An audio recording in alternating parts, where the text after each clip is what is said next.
మీ అందరికీ దీపావళి శుభాకాంక్షలు. హ్యాపీ శుభాకాంక్షలు. హ్యాపీ శుభాకాంక్షలు. హ్యాపీ దీపావళి.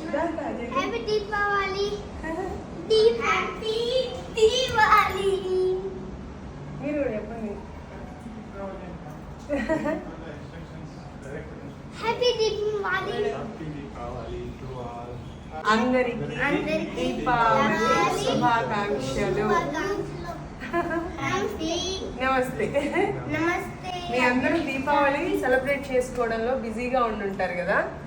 అందరూ జాగ్రత్తగా క్రాకర్స్ కాల్చుకోండి, చాలా జాగ్రత్తగా ఉండండి. వీలైనంత వరకు పెద్ద పెద్ద సౌండ్స్ వచ్చేవి అవన్నీ తగ్గించి కొద్దిగా నేచర్కి హెల్ప్ఫుల్గా మనము దీపావళి సెలబ్రేట్ చేసుకుందాం. మా అప్డేట్స్ మీకు రీచ్ అవ్వాలంటే అను మల్టీ టాక్స్ని సబ్స్క్రైబ్ చేసుకోండి. మా వీడియోస్ నచ్చుతున్నట్లయితే లైక్ చేసి మీ ఫ్రెండ్స్ అండ్ ఫ్యామిలీతో షేర్ చేసుకోండి.